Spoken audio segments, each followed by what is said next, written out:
Alors, nous sommes aujourd'hui le 12 janvier 2016 et je tiens à rendre grâce et gloire à Dieu qui a sauvé la vie de la petite Lily, puisque Lily est le nom que l'on a donné à ce bébé qui est né d'une mère qui a choisi.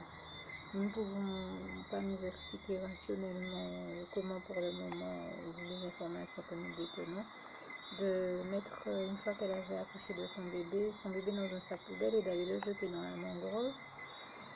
Alors, bien entendu, cette histoire aurait été totalement désastreuse et elle aurait totalement détruit ce bébé si Dieu n'était pas intervenu pour lui sauver la vie. Et bien entendu, quand Dieu agit, souvent il passe par le biais des hommes. Quand je dis ça, c'est avec un grand H, hein, je parle d'humanité, homme comme femme, bien sûr.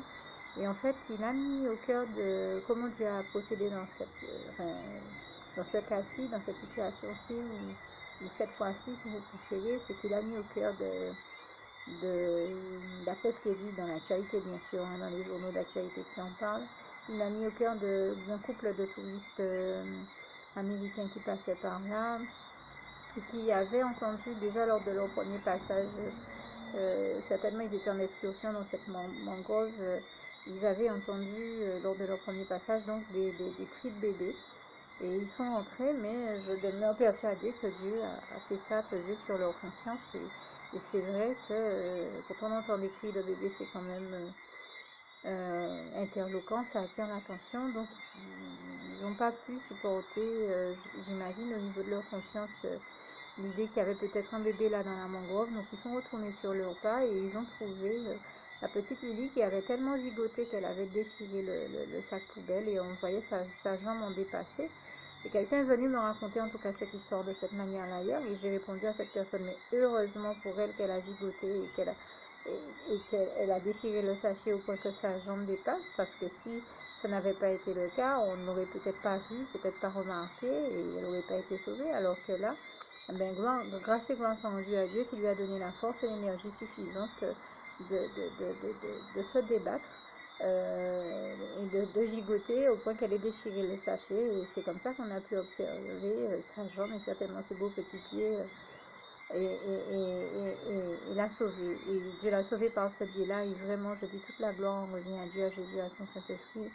J'ai envie de dire, l'ennemi fait tout ce qu'il peut pour aveugler des parents et les amener dans ce type de comportement là avec leurs enfants et même des bébés, c'est quand même terrible. Mais toute la gloire revient à Dieu, à Jésus, à son Saint-Esprit, qui, quand il a décidé qu'une vie va continuer, parvient toujours à ses fins et grâce et gloire en particulier soit rendue à notre merveilleux Seigneur et Sauveur Jésus-Christ, qui, comme il est écrit en Jean 10, verset 10, c'est celui qui est venu nous apporter la vie et la vie en abondance. Et à l'Éternel, notre merveilleux Dieu d'amour, qui nous délivre toujours de toute détresse, comme ce bébé était dans une détresse pas possible, mais grâce et gloire sont rendues à Dieu, qu'il en a délivré. Et ça me fait forcément penser à ce passage que j'aime tant du psaume 34, versets 5 à 20, mais en particulier, il y a les versets 16 à 20, où il est écrit que quand un juste crie à l'Éternel, l'Éternel entend et il le délivre toujours de toutes ses détresses. Et vraiment, grâce et gloire sont rendues à Dieu, qui nous délivre toujours de tout ce dont nous avons besoin de l'être, comme il a délivré et glorieusement sauvé la vie de la petite Lily, puisque c'est comme ça qu'on a décidé de l'appeler. Toute la gloire revient à Dieu. Merci Seigneur, toi qui veilles sur nous tous et même sur des nourrissons, contrairement à ce que peut-être certaines personnes pourraient penser. Tu es au cœur de chaque vie et tu prends soin de chaque vie et de 7 milliards de vies sur Terre et toute la gloire t'en revient, éternel mon Dieu. J'entendais il n'y a pas longtemps dans un documentaire que chaque jour il y a 240 000 bouches de plus à nourrir sur Terre. Et qui croyez-vous qui parvient à le faire si ce n'est l'Éternel, notre merveilleux Dieu d'amour, qui fait l'exploit de parvenir à les nourrir? Et bien, personne d'autre. Hein. C'est l'Éternel, notre Dieu, qui pourvoit à tous nos besoins, comme il est écrit en Philippiens 4, verset 19, qui prend tendrement soin de nous et qui comble chacun de nos besoins, et notamment celui de nourriture. Et je rends grâce et gloire à Dieu parce qu'avec l'Éternel, notre Dieu, comme il est écrit dans le psaume 23, verset 1, l'Éternel est notre berger, nous ne manquerons de rien, et que bien entendu, nous n'avons jamais vu aucun juste abandonné, comme ce psaume 37, verset 25 nous le rappelle bien. Je pense aussi au psaume 37, toujours verset 4, et aussi au psaume 46, verset 2. car Dieu est pour nous un abri, un refuge, un appui, un secours qui ne manque jamais quand nous sommes dans la détresse. Et toute la gloire en revient à l'Éternel, notre merveilleux Dieu d'amour, que j'ai d'ailleurs au passage vu sauver une autre vie de bébé, puisque tant que j'y pense, je fais là également allusion dans l'unique but de glorifier l'Éternel, notre merveilleux Dieu d'amour, puisqu'il circulait il y a quelque temps la photo d'un bébé que je sais avoir même affiché sur ma page. Alors bien sûr, je sais que je n'aurai pas ce document-là sous la main pour le moment, sauf s'il réapparaît sur Facebook, je le mettrai sur ma page avec ce témoignage ou non loin de ce témoignage. Mais je sais que pour le moment, ça fait longtemps que je sais que j'ai une telle activité sur Facebook que je n'aurai pas ça tout de suite sous la main. C'est très très loin dans mes pages. Mais en tout cas, je remercie le Seigneur. Et moi, ça avait retenu mon attention au point que je sais avoir publié ce document sur plusieurs de mes pages. Un document où on voyait en fait un chien avec un bébé dans la bouche qu'il avait très certainement enlevé d'une décharge ou d'un sac poubelle. On n'en sait trop rien. En tout cas, l'enfant avait encore son cordon ombilical qui pendait. Donc, c'est vous dire que c'est un enfant qui, là aussi, très certainement, à peine venait-il de voir le jour et que sa mère venait d'accoucher de lui, avait été rejeté par elle. Et grâce et gloire soit rendue à Dieu qui a mis au cœur du chien qui passait par là de ramasser ce bébé et de ne pas le dévorer, parce que vous avez des chiens qui sont suffisamment sauvages qui auraient pu avoir un autre réflexe, mais celui-là non. Dieu a mis au cœur du chien d'avoir pitié du bébé, d'agir avec lui avec tendresse. Et là aussi, il y a beaucoup de chiens comme ça. Moi, j'ai eu des chiens qui étaient merveilleux, qui aimaient beaucoup les enfants et les bébés. Et vous avez beaucoup de chiens pour lesquels c'est le cas. Des chiens qui d'ailleurs, parmi eux, vont même supporter que des enfants leur tirent la queue ou leur fassent les pires choses sans qu'ils se fâchent ou ne les mordent. Donc, il existe aussi des chiens qui sont très très doux, aimants. Et grâce et gloire sont rendues à Dieu. Toute la gloire revient à Dieu qui les a créés. Et Dieu savait très bien lequel de ces chiens il a envoyé dans le coin. Il lui a mis à cœur non seulement de ne pas dévorer l'enfant, mais d'en prendre soin. Et ça, c'est extraordinaire. C'est un vrai miracle de Dieu. Il n'y a que Dieu qui a pu mettre au cœur de ce chien-là de se comporter de la sorte. Le chien avait l'enfant, on le voyait sur la photo, dans la gueule. Il aurait pu juste, par une légère pression, en finir avec sa vie. Non, au lieu de ça, il a délicatement transporté l'enfant d'un point à un autre et il a dû très certainement l'amener vers des adultes qui, quand ils se sont rendus compte que le chien le transportait, l'ont ramassé, s'en sont saisis et Dieu, par ce biais-là, a sauvé la vie de ce bébé. Et pour moi, ça, c'est des miracles extraordinaires que Dieu fait et qui méritaient qu'on le souligne ici. Et pour le cas et pour le cas de cet autre bébé dont je viens de citer, le cas qui, je me rappelle bien, était sur Facebook.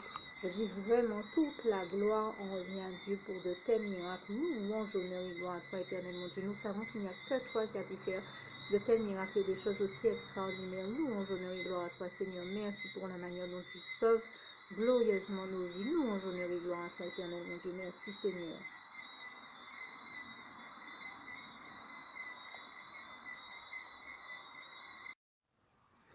Alors pour toutes celles et ceux qui ne l'auraient jamais encore fait auparavant, je partage avec vous ici la prière par le biais de laquelle le Seigneur Jésus m'a sauvé la vie et vous invite tout simplement à lui ouvrir vos cœurs, à être sincère avec lui dans ce que l'on va dire ici, puisque si Dieu me met à cœur de partager avec vous cette prière, tout comme il le fait toujours avec chacun de nous, c'est tout simplement parce que Dieu nous a sauvé la vie, m'a sauvé la vie et nous a sauvé la vie à tous, tous ceux qui partageons avec les autres cette prière, et que nous l'avons vu nous faire tellement de bien, nous donner tellement d'amour, nous combler de bonheur dans les bras d'amour de Jésus, et bien que nous souhaitons au maximum de personnes d'aller aussi au paradis et de connaître le bonheur des bras d'amour de Jésus ainsi que d'être sauvés par lui.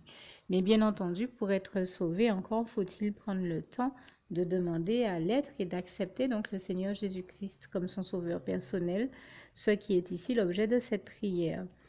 Alors, n'oubliez pas à cet effet qu'il est notamment écrit en Acte 4, verset 12, que Dieu, dans sa grande sagesse, dans sa sagesse infinie, a choisi le Seigneur Jésus-Christ, qu'il l'a mandaté, qu'il a délégué pour être le seul sauveur de toute l'humanité et qu'il n'y a aucun autre nom que celui du Seigneur Jésus-Christ qui nous ait été donné, qui ait été donné à toute l'humanité pour être sauvé. Voilà pourquoi nous avons la certitude qu'en acceptant le Seigneur Jésus comme notre sauveur personnel, nous faisons définitivement le bon choix, d'autant qu'il est également écrit en Jean 14, verset 6, Jésus-Christ est le chemin, la vérité et la vie. Nul ne va au Père Dieu sans passer par le Fils Jésus-Christ. Voilà pourquoi nous devons donc adresser au Seigneur Jésus la prière qui suit. Donc Seigneur Jésus-Christ, n'hésitez pas donc à dire cette prière à haute voix en vous mettant bien entendu dans un lieu où vous savez que vous pouvez prier en toute sérénité. Donc Seigneur Jésus-Christ, je t'accepte aujourd'hui comme mon sauveur personnel, moi un tel, vous dites votre nom et votre prénom. Et je te demande aussi, Seigneur, vraiment de continuer à veiller sur moi et sur ma vie. Je remets d'ailleurs toute ma vie entre tes mains, éternel mon Dieu, Jésus d'amour, Saint-Esprit, puisque tu en es le Créateur. Je remets cette vie entre tes mains, je te la donne puisqu'elle t'appartient, puisque tu l'as créée. Et je te demande de me conduire à toutes les victoires et réussites que tu as prévues pour ma vie. Tout comme je te demande aussi pardon, éternel mon Dieu, Jésus d'amour, Saint-Esprit, pour tous les péchés que j'ai commis tout au long de ma vie, dès le début jusqu'à la date d'aujourd'hui incluse. Pardon aussi, Seigneur Jésus, pour toutes les fois où j'ai fait mal à ton cœur. Et surtout, merci, Seigneur Jésus, quand le bon moment sera venu pour ça, de revenir me chercher pour m'amener avec toi dans tes bras d'amour au paradis où je veux demeurer et continuer à te servir et à t'appartenir pour l'éternité en éternité. Et c'est au nom puissant du Seigneur Jésus-Christ que j'ai fait cette prière. Soyez bénis, vous tous qui avez fait cette prière, que Dieu vous garde et vous bénisse tous. Et surtout, n'oubliez pas de partager cette prière avec le maximum de personnes autour de vous, tous vos contacts, famille, amis et bien-aimés, et que Dieu vous en bénisse. À bientôt.